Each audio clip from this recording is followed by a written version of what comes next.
Hi, Days fans. It's Friday, October 9th, and we just got finished watching Days literally minutes ago.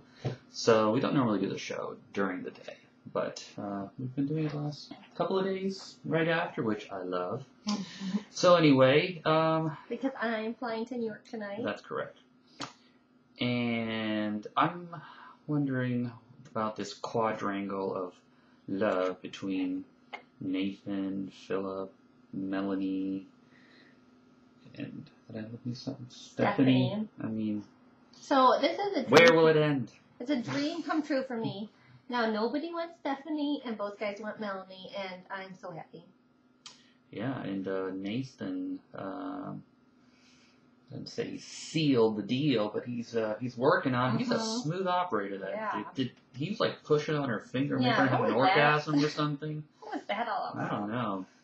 I'm gonna look it up on the interwebs and see if that really is a true thing. God. What? All right, next. But is Melanie a happy puppy or what?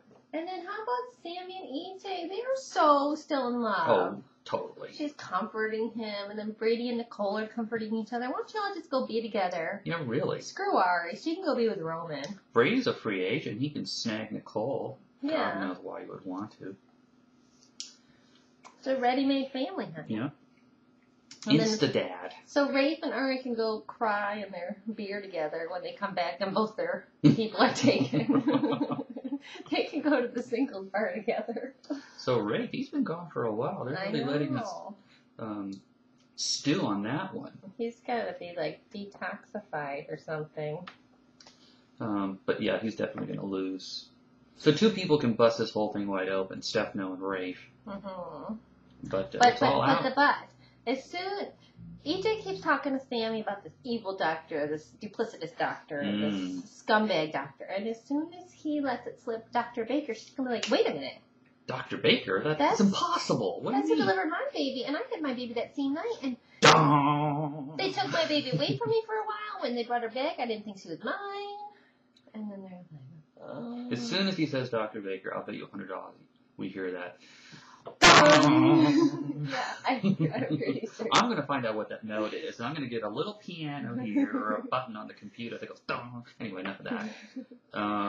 Who else? It's pretty much Nathan and Maggie. Oh, Maggie, God. Get a life. So they're trying to kiss, and Maggie's trying to enter both of them. I mean, column one, column the other.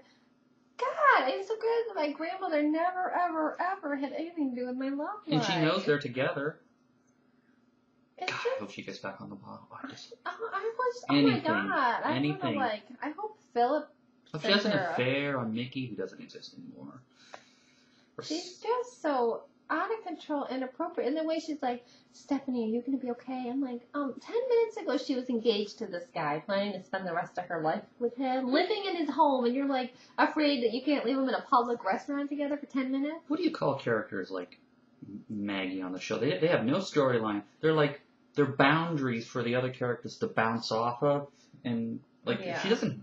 There's nothing. Sounding post. Yeah, but she gets a lot of airtime, but nobody nothing understands happens. that. She's the only person of her age and caliber who has made it through all these cuts.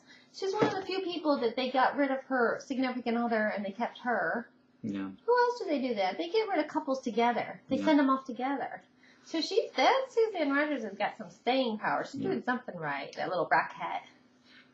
Roman's another one who basically has zero storyline. Yeah, but he's got some good stuff coming out. Yeah, especially with Ari. When he comforts Ari because she has no boyfriend anymore. Mm. Yeah. He's moving from Nicole to Ari. Yeah, he looks so young, that Roman. Oh, you should have seen who friggin' Lindsay Hartley had to marry when she was on Passions. Old? Yeah. Like a Victor old? Well, I don't know if he was that old, but he was like the the patriarch of the family like that. I don't know if he was quite as old as Victor. But he wasn't young. Yuck. Yuck. So what else? Just those scenes with EJ and Sammy is just so precious. Yeah. But EJ's right. Like, Sammy was just as evil as Oh, yeah, Nicole. he's laying it on. Well, it's a little different. Not Sammy really. was afraid for her child because she was getting shot at while she was pregnant right at his house and had to be put in a witness protection program. You could see how she was a little nervous for her kid's safety, yada yada. I never really got why she hid one baby when the other baby's going there for custody all the time. You know, if she's gonna let Johnny go there, why not? Yeah, we always thought that was kind of shaky. It was just a nice maternity leave coverage. And it's pretty challenging to have to write storylines around the pregnancies of the real real people.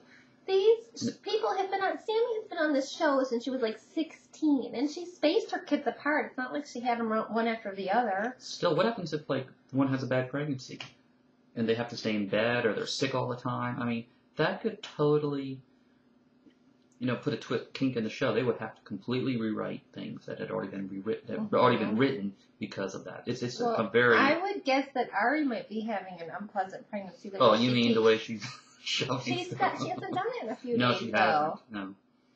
So maybe she's feeling better. And she looked good on the Bonnie Hunt show. I have no idea when that was filmed, but recently. Yeah, I'm assuming very recently. All right. The problem with doing this show live right after is I gotta go get my little boy. That's right. Okay. So the couple that watches stays together. We'll see you Monday. Just him. And then I'll be on the phone. So okay. Bye-bye. Bye.